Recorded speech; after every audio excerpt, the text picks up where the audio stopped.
Hello friends, a great welcome to my channel. Today we are going to cover a very important essay which is a part of syllabus of paper 3 prose and fiction, Allahabad University, on doing nothing, a very popular essay by J.B. Priestley. इस subject के लिए playlist है, I will provide the link in description जिसकी help से आप upcoming exam की preparation कर सकते हैं। सबसे पहले आपको राइटर के इंट्रोडक्शन से शुरू करना चाहिए। जेबी प्रीस्टली पूरा नाम अगर याद रहे तो लिखिए ज़रूर, नहीं तो J B Priestley will do. Important English novelist थे, प्लेराइट थे, स्क्रीन डायरेक्टर थे, ब्रॉडकास्टर थे, कमेंटेटर थे।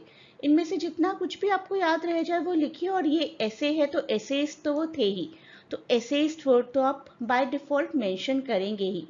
whatever he used to write, जितने भी एसेइस्ट होते हैं ना, generally they do provide a realistic approach of life in their writings. और यही था जेबी प्रीस्टली के साथ भी कि उनकी राइटिंग में एक सब्जेक्टिव रियलिटी की झलक दिखती थी।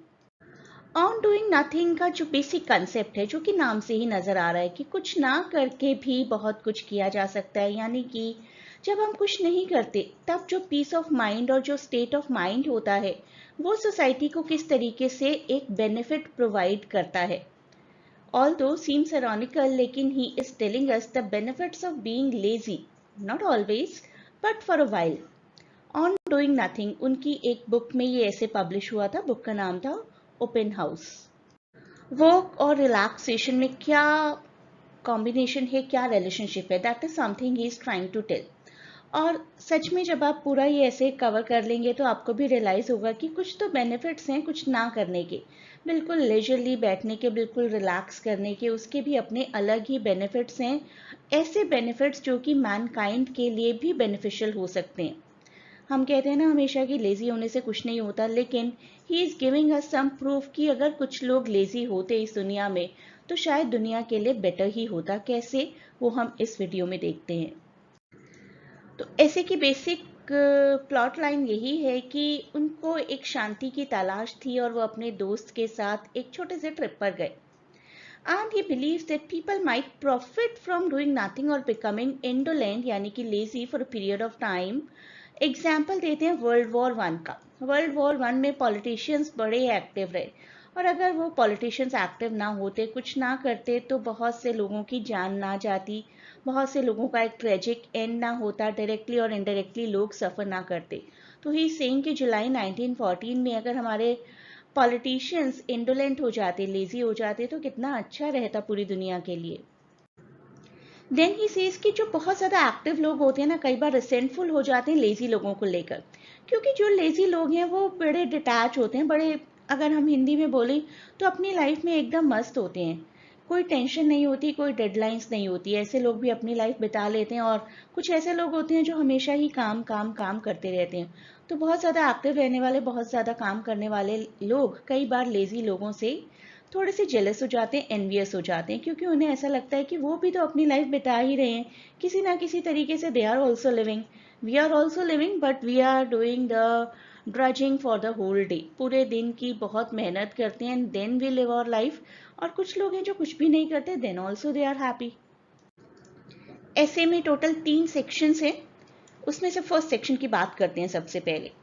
Priestley's speaker writes praising a holiday he took with a friend on the moorland। तो प्रीस्टली ने जो भी नरेटर अपनी राइटिंग में एम्प्लॉय किया है वो कहते हैं कि मैं अपने एक दोस्त के साथ कुछ वीरान सुनसान जगहों पर घूमने गया, हाइकिंग की, खाया पिया, ग्रास पर लेटे बादलों को देखते रहे।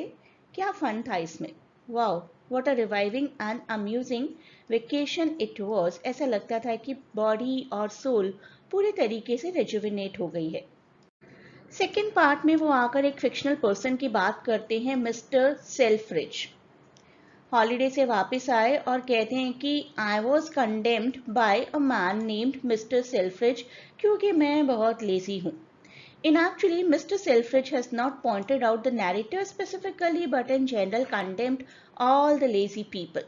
तो मिस्टर सेल्फ्रिज जो कि बहुत हार्ड वर्किंग और बहुत एक्टिव थे, वो सभी लेजी लोगों को क्रिटिसाइज करते हैं, कंडेम करते हैं।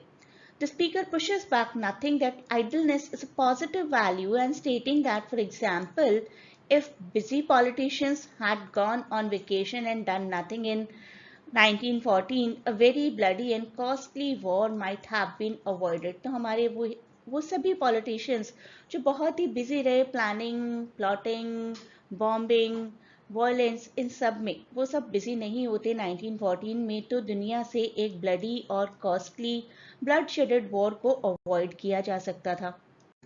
थर्ड पार्ट में हमारे नैरेटर मूव होते हैं अमेरिकन की तरफ, जो कि अपने हार्डवर्क के लिए जाने जाते हैं और अपने वेल्थ के लिए जाने जाते हैं, very prone to working too much. He points out that the best of the American spirit has come from a man like Thoreau, Henry David Thoreau, जो कि ट्रांसेंडेंटलिज्म से भी एसोसिएटेड रहे हैं।